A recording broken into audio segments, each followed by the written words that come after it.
buenas noches. Al Canal Capital y a la dirección de este programa, el programa Las Claves, han llegado numerosas peticiones para que se repitan los programas que fueron grabados en La Habana en forma de conversación y debate entre Antonio Caballero, nuestro periodista habitual de este programa, y los voceros de las FARC, Iván Márquez y Pablo Catatumbo. Programas que fueron objeto de muchas columnas y comentarios y que llamaron la atención precisamente de personas que no pudieron verlas. En ese sentido, para darles gusto, hemos decidido hacer un resumen de estos dos programas, agrupándolos por temas y eligiendo apartes, bien sea sobre aspectos decisivos que ya se han acordado o preacordado, o aquellos que han quedado en interrogante, que están pendientes de discusión y negociación. Confiamos en que la emisión sea de su interés y los esperamos, como siempre, el próximo martes a las 9 de la noche. Buenas noches y muchas gracias. Este es un programa especial de Las Claves con las FARC. Le agradezco a los negociadores de las FARC en La Habana, a Pablo Catatumbo, que es también miembro del secretariado, que estén con este programa para hablar de qué es lo que está pasando en las conversaciones de La Habana. Por una parte hay poca información de parte del gobierno y por otra parte hay tal vez un exceso de intervenciones de ustedes cada vez que termina uno de los ciclos un exceso de intervenciones, sobre todo tal como se entiende, lo está entendiendo la opinión pública, un exceso de exigencias, cada vez exigencias nuevas a cada vuelta de tuerca. Pues no, nosotros tenemos otra visión del asunto. En realidad no se trata de exigencias, se trata de propuestas que le hemos venido haciendo al país, y yo sí creo que ha habido avances en este proceso. Lo que ocurre es que este es un proceso complejo, muy largo, es un proceso que involucra muchos años de confrontación, casi todos los problemas del país, y es obvio que se presenten dificultades, pero hay avances significativos. Yo creo que, Antonio, que es justo comentarle al país que sí, evidentemente nosotros hemos hecho una cantidad de propuestas. Para la discusión de estos dos primeros puntos de la agenda, el tema de tierras y el tema de participación política, ya hemos hecho 200 propuestas mínimas. Mínimas quiere decir que no estamos haciendo un planteamiento radical, revolucionario. ¿De dónde tomamos nosotros esas propuestas? De los foros, de lo que dice la gente, de lo que dicen las organizaciones sociales y políticas de este país. Las hemos estudiado y las hemos incorporado a lo que nosotros llamamos propuestas mínimas. Por eso, pero las llaman mínimas y eso quiere decir, me dice que no son radicales, que podrían serlo naturalmente, pero también mínimas quiere decir que es lo menos que exigen o lo menos que piden. Porque es que aquí se ha dicho que la guerrilla pretende que se le haga la revolución por decreto en la mesa. No se trata de eso. El país puede leer bien lo que se ha venido acordando y puede darse cuenta que casi todos esos acuerdos tienen que ver de una u otra manera con la normativa legal y constitucional, que no estamos nosotros exigiendo nada revolucionario. No estamos hablando como esos revolucionarios que dicen que no van a dejar piedra sobre piedra. No, estamos haciendo propuestas democráticas para poderle dar al gobierno. Si no están pidiendo nada revolucionario, ¿por qué llevan 50 años haciendo la revolución? Porque esta casta dirigente colombiana ha sido muy intransigente, no escucha, todo quiere resolverlo a través de la violencia. Y efectivamente esa es la razón por la cual nosotros estamos alzados en armas. Somos una respuesta a la violencia que viene desde el poder y nos ha tocado librar esta lucha en esas circunstancias que no las quisiéramos, pero hemos tenido que recurrir a ellas para hacernos escuchar. Es que está el estado, dijéramos, de antidemocracia que existe en Colombia, que aquí cualquier propuesta que signifique un cambio es revolucionaria, de por sí es revolucionaria. Fíjese usted cómo muchas de los temas y de las propuestas que se ha negado el gobierno a discutir con nosotros están siendo hoy discutidas por el gobierno con el movimiento agrario afuera, después de un paro que conmovió y sacudió las semanas pasadas y que aún continúa toda la sociedad colombiana, porque es necesario que el país entienda que aquí se ha estado gobernando el país de espaldas a los intereses nacionales durante muchos años. Esa sí es una exigencia nuestra. Lo otro no, lo otro son propuestas. La forma como nosotros pensamos que pueden ser solucionados esos problemas. Pero la exigencia sí es que, por favor, que la política de los gobiernos, no solamente la de este, sino la de los anteriores, se haga teniendo en cuenta los intereses de las grandes mayorías nacionales. Ese tema de las drogas ilícitas, ¿ustedes creen que se puede avanzar verdaderamente en una conversación entre colombianos sin intervención de los Estados Unidos, que son el país primer consumidor de drogas por una parte y por otra parte el que encabeza la guerra contra las drogas y ha provocado su prohibición? Sin lugar a dudas, en el tema del narcotráfico es difícil avanzar sin la participación de los Estados Unidos, dado que ellos son los mayores consumidores de drogas ilícitas. Pero nosotros inicialmente lo que estamos hablando, y recogemos, ¿por qué no?, la propuesta que ha hecho el señor presidente en la ONU, de que también para nosotros sería una aspiración de vivir en una Colombia sin coca. Podemos considerar eso. Una Colombia sin coca significaría mucho para la paz de Colombia y para la paz del continente, pero para eso se requiere el cambio de políticas de represión que han sido las que se han aplicado siempre frente a ese fenómeno, es decir, debe haber un cambio en la política de combatir a los cultivos ilícitos, con una buena política de sustitución de cultivos, con un plan ambicioso y bien ordenado, bien coordinado, es posible arribar a alcanzar ese objetivo. No una Colombia sin narcotráfico, porque el narcotráfico es toda una industria criminal que tiene ramificaciones casi que mundiales, pero yo creo que sí es posible avanzar hacia una Colombia sin coca. Si hay disposición, si hay deseos de inversión, de cambiar, de garantizar que los campesinos... Pero ¿cómo? No entiendo yo bien cómo se puede sustraer a Colombia de ese circuito mundial de la coca, teniendo en cuenta, entre otras cosas, que aquí se cultiva. Usted dice que una Colombia sin coca dentro de un mundo con narcotráfico, no, sinceramente no. Es que el fenómeno del narcotráfico aquí en Colombia se inicia debido a todas las contradicciones que existen en el campo colombiano, a la inmensa pobreza, a la falta de garantías para los campesinos, a la falta de vías, a la no existencia de una política agraria que garantice que el campesino pueda cultivar productos que sean lícitos, que le garanticen la subsistencia. Los campesinos llegaron a cultivar coca porque es más fácil echarse 1 kilo de coca en el bolsillo e ir a venderlo a tener que transitar con unas mulas cargadas de plátano, yuca, maíz, lo que sea, en un país en el que no hay carreteras, no hay caminos. Sí. Pero también en eso ustedes han sido protectores de esos campesinos cocaleros, por una parte, y por otra parte, ustedes también extraen recursos económicos de los cultivos y también se ha dicho muchas veces, aunque ustedes lo han negado, del comercio de las drogas. Por supuesto que somos protectores y hemos protegido a los campesinos que cultivan eso, porque viviendo en el campo, conociendo la realidad de lo que pasa en Colombia, nos hemos dado cuenta que los campesinos en algunas regiones del país no tienen otra opción.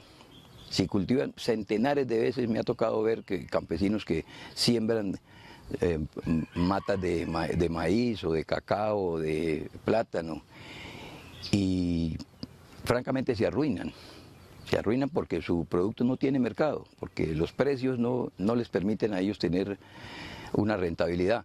Esa falencia es lo que hizo que la gente tuviera que recurrir a sembrar coca.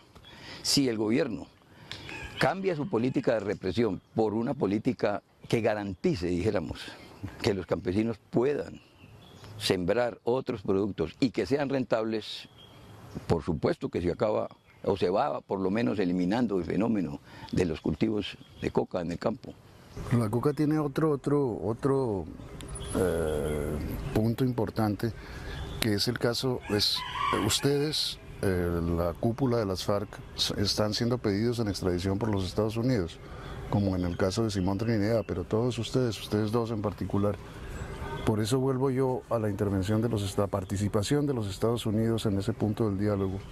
¿Cómo la ven ustedes? Los Estados Unidos en un momento determinado y el gobierno colombiano tendrán que resolver eso, porque la justicia colombiana no puede quedar a expensas de los intereses o de la autoridad de otro país.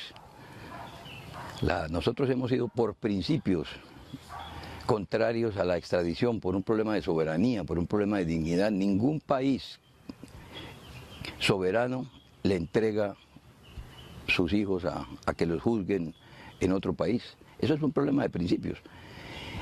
Nosotros pensamos que en el marco de la solución de este conflicto hay que hacer una discusión en torno a ese tema. Ahora, pero es que ahí lo que realmente ofende la dignidad nacional es que sea una especie de colaboración de la justicia colombiana con la justicia estadounidense, que los delitos no se cometan en los Estados Unidos y sin embargo esta justicia nuestra prácticamente trabaja de manera subordinada a la justicia de los Estados Unidos.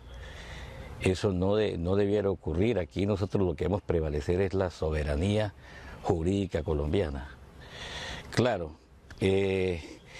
esta es una decisión, la de la extradición, que es tomada por el presidente de la República. Es quien decide finalmente si a un nacional se le extradita o no hacia los Estados Unidos por cualquier razón. Claro, hay que decir que a Simón Trinidad se extradita a los Estados Unidos producto de montajes y se le condena por un delito por el cual no fue extraditado. A Simón Trinidad nunca se le pudo comprobar que hubiese exportado más de 5 kilos de cocaína hacia los Estados Unidos. Él se defendió muy bien. Entonces, para burlar, digamos, prohibiciones taxativas de la Constitución que dice que no se pueden extraditar nacionales por razones políticas, se inventan todas estas cosas para poder extraditar. Sí, pero bueno, eso es una consecuencia, simplemente una consecuencia, no es lo importante la extradición en sí, sino que la extradición es consecuencia de la aceptación o el sometimiento de los gobiernos de Colombia a las instrucciones de los Estados Unidos en todo lo que se refiere a la política de las drogas. Y no debiera ser así, aquí debiera prevalecer en la soberanía. No debiera ser así, estoy completamente de acuerdo con usted, pero ¿cómo se cambia eso simplemente, no simplemente diciéndolo, ni simplemente imponiéndolo por la fuerza de las armas? Si la motivación es, digamos, la vinculación de X o Y persona al narcotráfico, pues este asunto se puede conversar, ¿no? Pablo decía que nosotros estamos dispuestos a buscar, trabajar, porque tengamos una Colombia sin coca en este país. Estamos dispuestos, digo yo, a cooperar para resolver definitivamente el problema del narcotráfico.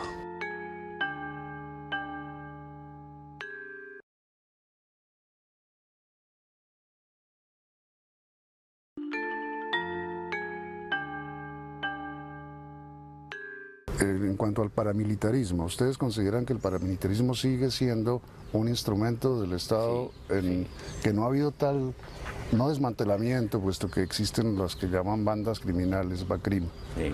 pero un cese de la colaboración que existió abierta, o casi abierta. Por supuesto que existe. A nosotros nos llegan informaciones frescas, por ejemplo, de los llanos orientales, donde nos dicen que en ciertos tramos carreteables y muy cerca a bases militares hay retenes paramilitares. Esto quiere decir que el fenómeno sigue vivo. También se nos ha hablado de proyectos de reactivación del paramilitarismo para que juegue un papel sobre todo en la protección de inversiones de las transnacionales, que como usted sabe hay un proyecto muy grande para la explotación mineroenergética en el país, y donde quiera que esto se pretenda hacer, se encuentran con un obstáculo que es el de la guerrilla, ¿no? Entonces están como relacionando las cosas por ese lado. Y existe, entonces, ¿cree usted o dice usted, todavía esa colaboración que existió a través, además de los dirigentes políticos regionales, entre los paramilitares y las fuerzas del Estado?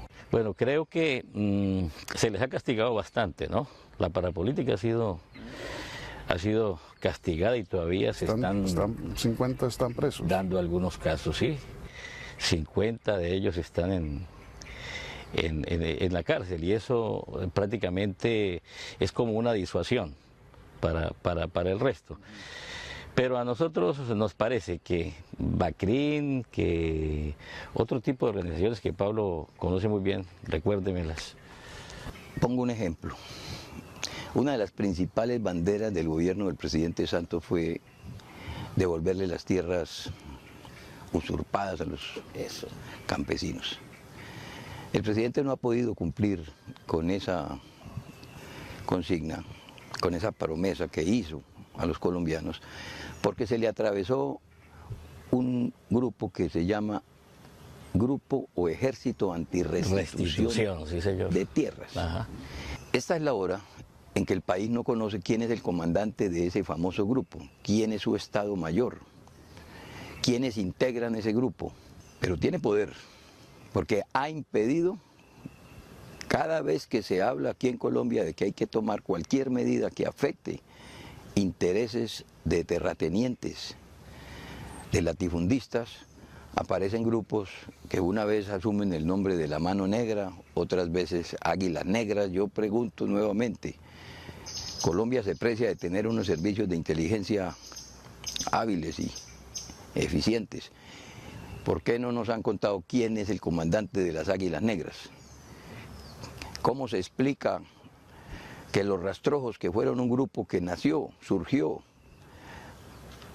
supuestamente como conformación de Varela, el famoso narcotraficante Jabón, una vez que él fallece y una vez que todos los otros 3 comandantes o personas que le siguieron ya se han entregado a los Estados Unidos, unos capturados, otros negociando, y ese grupo siga como si nada? ¿Quién paga a los Rastrojos? ¿Quién financia? Pero Pablo, eso querría decir que no eran esos los verdaderos jefes de los paramilitares, que se inventaron unos personajes para entregar. En Colombia lo que ha habido es una alianza entre servicios de seguridad del Estado con fuerzas del narcotráfico, de la ultraderecha, de fuerzas oscuras, como los llamaba en su momento oscuras, el presidente Barco. Exactamente, o Mano Negra, como la llamó alguna vez el doctor Alfonso López Michelsen. Pero eso tiene un origen, que solamente con el tiempo, ¿cuánto tiempo duró el gobierno de Uribe negando que el DAS era un antro de corrupción y de alianza con el paramilitarismo, que era donde se metían, si no las órdenes, sí se proporcionaba la inteligencia para que se asesinara a líderes de oposición? Pero Pablo, por ejemplo, usted está hablando del DAS, el DAS fue disuelto y en teoría las tareas de inteligencia se le pasaron a la Policía Nacional, cuando el comandante de la Policía Nacional era el general Óscar Naranjo, que está ahora en la mesa de La Habana y está discutiendo con ustedes. No sé qué tanto ha participado hasta ahora el general Naranjo, pero... Pero antes existió la Brigada 20, el Vinci. El Vinci, natural, pero quiero decir, ¿ustedes creen que eso continúe exactamente igual? Yo creo que no con la intensidad de antes. Yo creo que pueden haberse hecho esfuerzos por superar eso, pero que en esencia eso sigue funcionando, sobre todo en algunos de los organismos de seguridad del Estado. De otra manera, no es posible explicarse algunos hechos de los que han ocurrido en Colombia últimamente. No es posible explicarse uno la muerte de tantos sindicalistas. No es posible explicarse uno la muerte de tantos líderes campesinos, tantos dirigentes sociales. En Colombia, según estadísticas, mensualmente están matando 1, 2, 3, pero con una continuidad asombrosa. Defensores de derechos humanos, cuántos muertos no hay dentro de esas organizaciones que reclaman que le devuelvan sus tierras y nunca parecen responsables.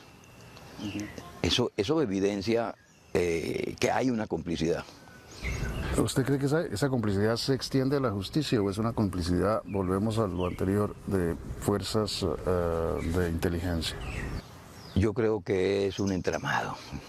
El doctor Garay ha hecho unas investigaciones, entre otras cosas, pedidas por organismos del Estado, por la Contraloría, y las conclusiones de los estudios que ha hecho el equipo de investigadores muestran un espectáculo francamente desolador. Él habla de la captura del Estado por parte de la ilegitimidad.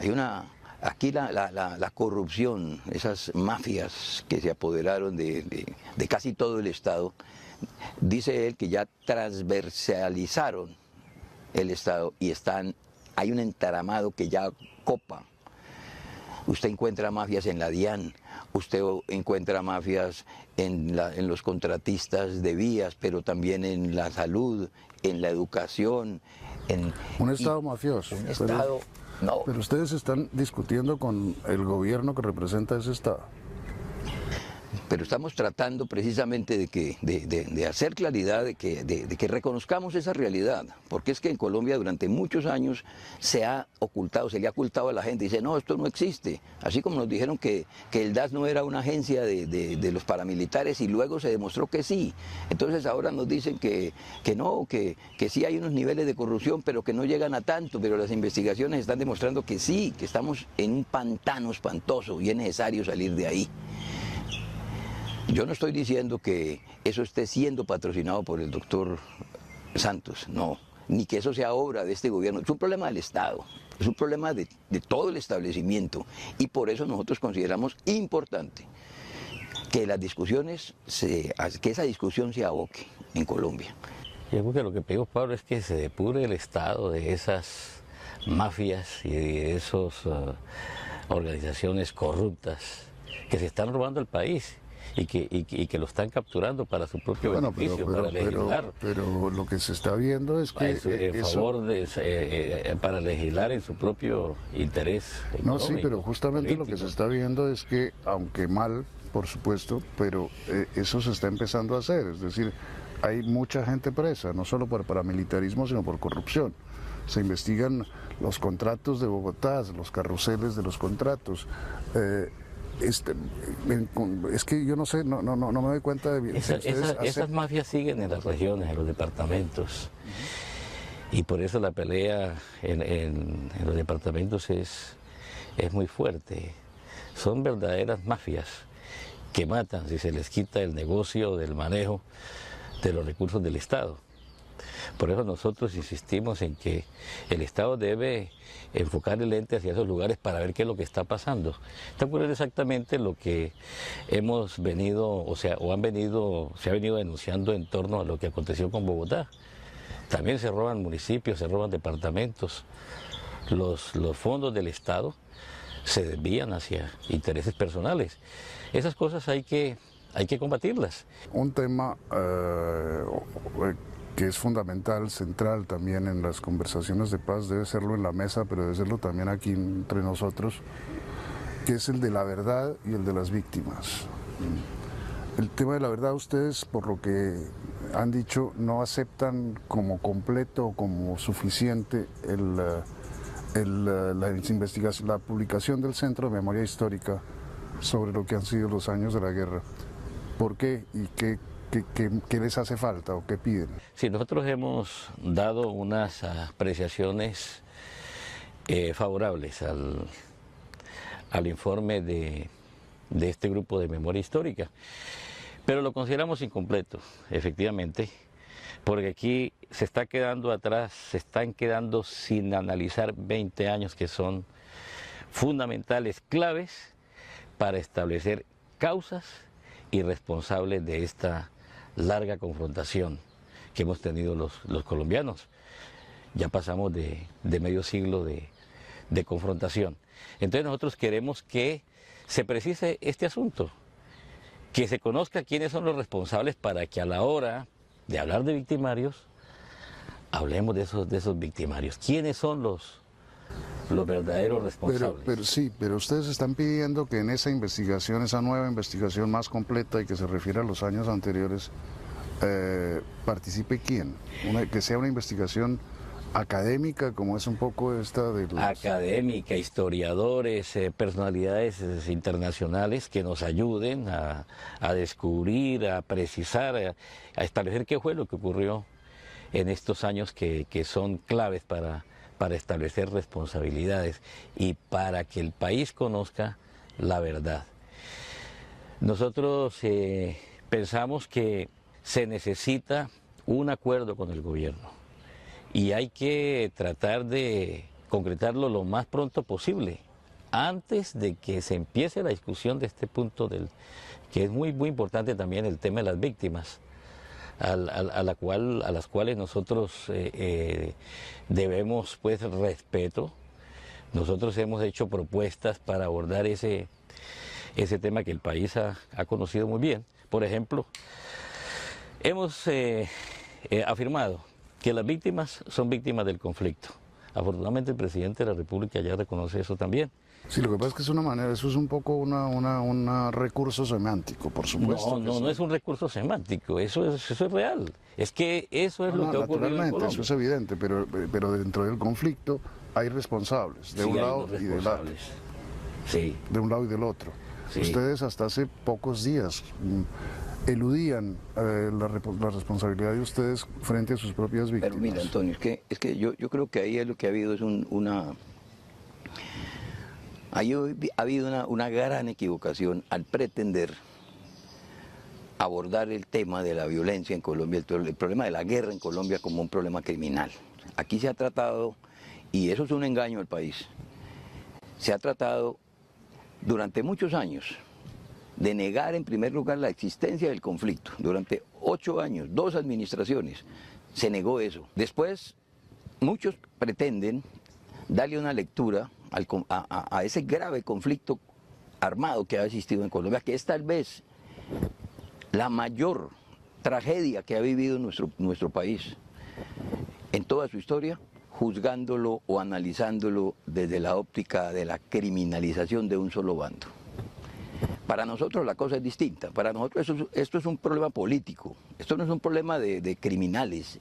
Esto no es un problema de unos narcobandoleros o narcoguerrilleros, como acostumbran decir por allá, sino un problema político que tiene mucho que ver con la historia de Colombia. Pero precisamente ese es el reconocimiento que hizo el gobierno del presidente Santos, a diferencia de lo que había hecho Uribe durante 8 años. Negar el conflicto, claro, negar un hecho muy positivo. Es un hecho muy importante que nosotros valoramos. Realmente muy importante que el presidente de la República pero fíjese, haya tenido esa audacia y ese valor. En esos 60 años de confrontación, como lo reconoció el presidente ante la Corte Constitucional, este problema se nos desbordó, la guerra se deshumanizó y dijo él, nos deshumanizó a todos. Desde el momento que el presidente de la República, como jefe del Estado, hace ese reconocimiento ante la Corte Constitucional, ¿qué fenómeno ocurre? Que el Estado colombiano se está declarando parte del conflicto, pero a la vez se está autocriminando como victimario.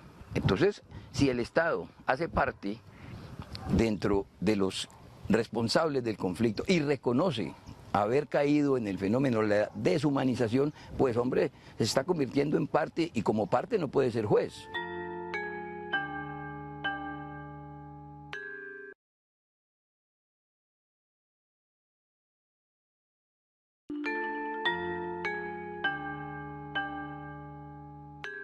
A esto hay que buscarle una solución política. Eso es lo que tienen que ellos reflexionar y no seguir por ese camino, por ese camino del marco jurídico ni de la justicia de la Corte Penal Internacional, porque por eso nosotros decimos, si nos metemos por ese camino, nos vamos a enredar, señores, sí, nos vamos a enredar, porque yo personalmente no creo que Álvaro Uribe vaya a ir a la cárcel cuando se le han abierto procesos a algunos de sus amigos, por ejemplo a la señora Abel Das, entonces está el recurso de irse para Panamá. Luis Carlos Restrepo está en Washington. Y así, muchos delincuentes. Yo creo que Álvaro Uribe, en el momento en que los procesos de él avancen y le demuestren su participación en todo este tramado paramilitar que hubo en Colombia, porque lo que no se puede negar es que en Colombia hubo 30 años en los que los paramilitares hicieron lo que les dio la gana. Cerca a las bases militares. Jamás se produjo en 30 años. Y reto a cualquier investigador a que nos diga cuándo hubo combates entre fuerza pública y paramilitares en 30 años que se cometieron todas las masacres. No hay un registro de un combate entre el ejército y los paramilitares. No existe. Pero eso se ha investigado. Ustedes niegan que se ha investigado, pero por ejemplo está el caso del general Rito Alejo del Río, está el caso del general de Mapiripán. No es. Uzcategui, sí. Pero es que el fenómeno va más allá. El fenómeno es mucho más grave. Es mucho más grave de lo que se ha. ¿Ustedes creen que es un fenómeno institucional? Durante 30 años sí. Fue institucional. No, la alianza entre el paramilitarismo. El paramilitarismo es una estrategia contrainsurgente adoptada por el Estado colombiano. ¿No? Para lavarse las manos, para no tener ninguna responsabilidad jurídica a futuro. Y entonces para eso se inventaron a los paramilitares. Y ahí hay documentos que seguramente deben salir en la mesa de discusión cuando abordemos ese tema, ¿no? Por eso le digo e insisto en eso. La solución no es judicial. La solución no pasa por la criminalización. Sí, tiene que ser una solución política. Es un problema político muy complejo. Y todos tenemos que tener el valor de asumir esa responsabilidad. Las clases dirigentes de este país tienen que asumir esa responsabilidad. Para volver a lo que decía Pablo hace un momento, el Estado sí no puede ser juez ni parte, ¿no? Porque eso sería una tremenda injusticia. Pero vuelvo a preguntar. Ahora, entonces vamos a buscar una manera, vamos a entendernos entre los colombianos. Aquí esa es la propuesta que nosotros pedimos es que la gente participe, que el país nacional, sus organizaciones sociales y políticas participen para analizar este problema. Y seguramente se está imaginando, Antonio, que voy a hablar de la constituyente. Sí. Pues ese puede ser un camino. Ahora, que hemos hecho el enunciado, porque nosotros todavía no nos hemos referido en detalle a esto. Obviamente, eso tendría que surgir como producto de un acuerdo político. Primero que todo, para que realmente sea viable, tiene que partir de un acuerdo político. Ponernos de acuerdo en torno a temática, composición, periodo, ¿no? Todas esas cosas, ¿qué es lo que va a tratar esa Asamblea Nacional Constituyente? Porque nosotros necesitamos aquí que haya una instancia que esté por encima de la injerencia de ese entramado jurídico internacional, que si va a seguir actuando como lo está haciendo, seguramente le va a generar escollos muy grandes a la paz de Colombia, y en lugar de evitar víctimas va a producir más víctimas y va también a obtener otra cosa que no queremos los colombianos, que es la continuación de la guerra. Nosotros pensamos que sí es posible, por lo menos, establecer la verdad verdadera del origen de esta guerra. ¿Qué fue lo que pasó aquí y por qué comenzó esto? Y ya después que se desbordó, que se deshumanizó, como dijo el señor presidente, eso es otro tema. Pero el día que el país conozca todo el horror que ha producido esto y por qué ocurrió, ese día podemos tener otros ojos para ver si hay que juzgar o no juzgar eso. Pero si lo entiendo entonces, ustedes ya no están rechazando de entrada el referendo. Nosotros estamos en este tema rechazando la forma unilateral, como el gobierno tramitó la iniciativa. Es que todavía nosotros hemos llegado al punto 6 de la agenda y el gobierno ya presentó el mecanismo de refrendación. Él opina que es el referendo y que no puede haber otra forma. Por lo que he entendido yo, por lo que ha explicado el gobierno, propone el referendo como mecanismo de refrendación, pero está obligado a dejar abierta la puerta al referendo. Si solo en el último momento se acepta como mecanismo, no hay tiempo para proponérselo al Congreso. Sí, pero es que eso debe discutirse previamente en la mesa. Nosotros no podemos ser sorprendidos con este tipo de iniciativas unilaterales en el Congreso de la República. Tiene que discutirse previamente y tiene que haber una posición conjunta para que una iniciativa de esa naturaleza pueda tener éxito, ¿no? Estamos criticando la unilateralidad con que el gobierno ha presentado este proyecto. Pero además nosotros pensamos que no es suficiente un referendo para que la gente opine de manera bien informada sobre la amplísima temática que va a resultar como acuerdo final. Sí, lo que pasa es que a eso ha respondido Humberto de la Calle, diciendo que lo que no se puede hacer es volver a iniciar todas las discusiones, que entonces no hubiera sido, ha sido superfluo este año de La Habana. Pero él dice eso con relación a nuestra propuesta de Asamblea Nacional Constituyente. Si el gobierno no está de acuerdo con la constituyente, entonces ¿cuál sería el mecanismo de refrendación? Eso tenemos que convenirlo, tenemos que conversarlo. Nosotros estamos abiertos a discutir el mecanismo de refrendación. Pero ahí, claro, esto se discutirá en el futuro y espero que lo discutamos también nosotros en el futuro, pero justamente una de las preocupaciones que hay es la de los tiempos. Está pasando el tiempo. Usted, como ha visto, es decir, el desprestigio creciente del gobierno, el debilitamiento creciente del gobierno, como lo vimos en las protestas de estos últimos días, ¿ustedes no les parece que mientras más debilitado esté el gobierno, más difícil será que salga algo de los acuerdos a que puedan llegar ustedes en La Habana con ellos? Sí, efectivamente eso es un riesgo. Para firmar la paz se requiere de tener gobernabilidad. Nos preocupa eso, por supuesto, pero es que la pérdida de favorabilidad del gobierno no proviene de nosotros, proviene de la inconsecuencia de sus políticas. De acuerdo, pero se agrava con el hecho de que estén patinando las conversaciones en La Habana. Pues a nosotros yo le pudiera decir que no nos alegra lo que está ocurriendo. Nos preocupa.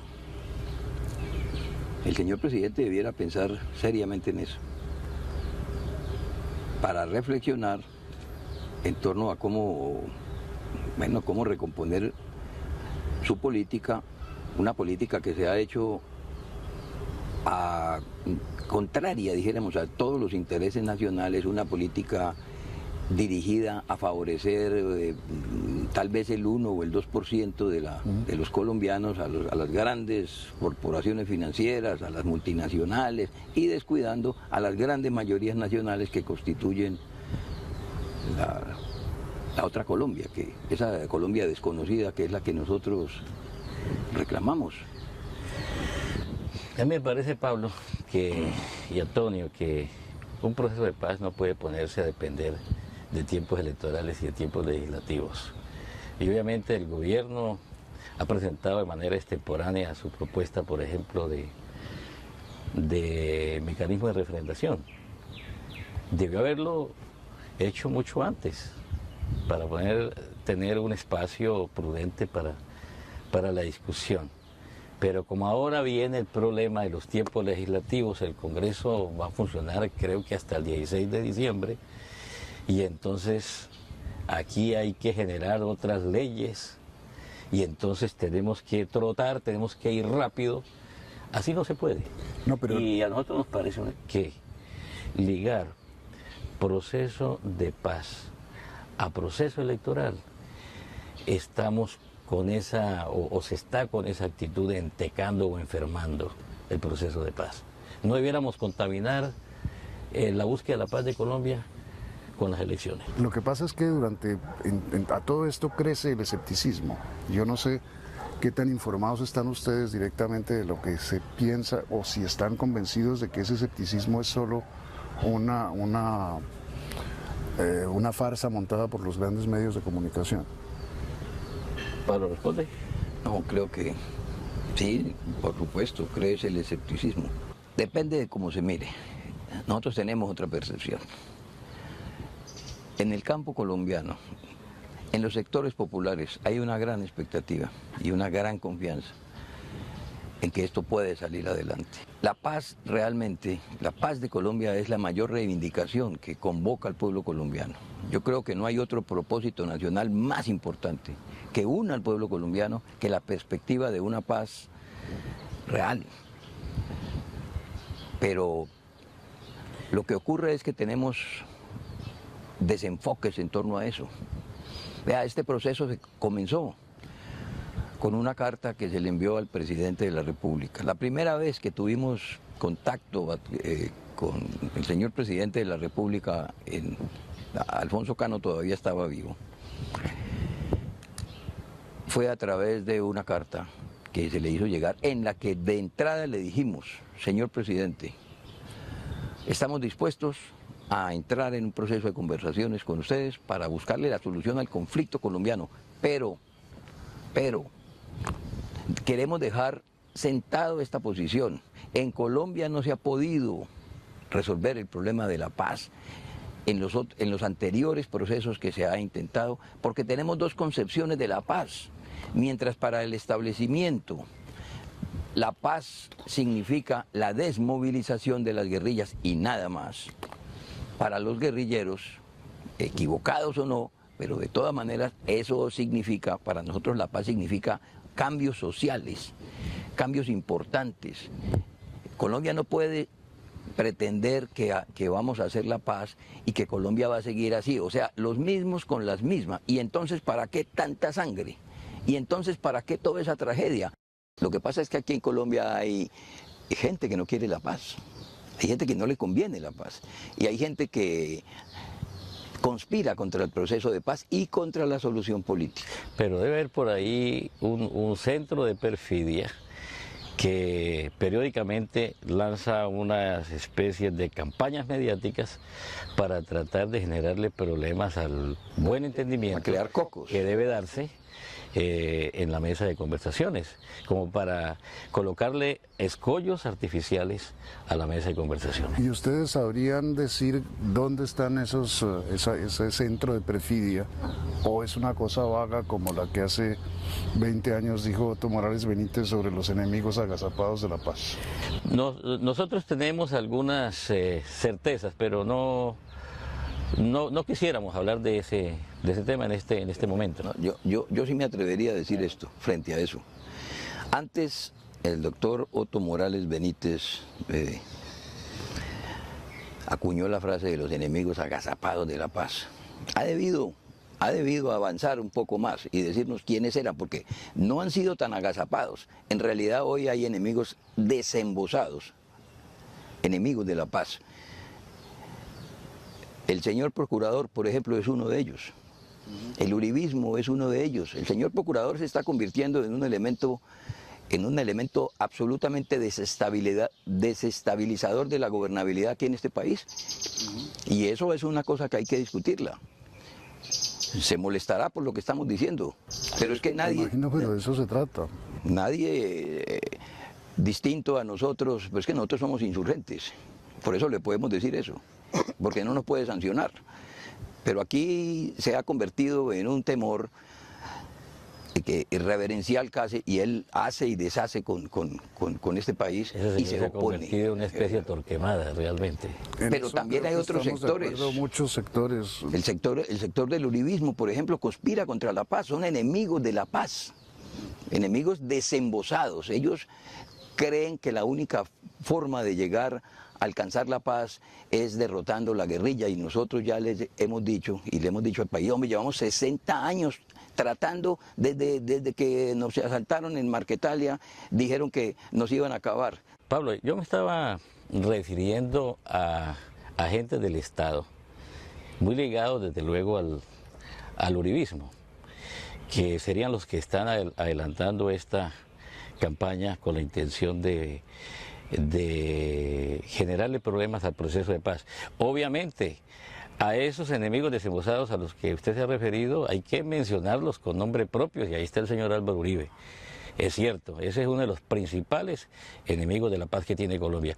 Mientras fue presidente de la República, no fue capaz de ganar la guerra y ahora no quiere dejarnos hacer la paz.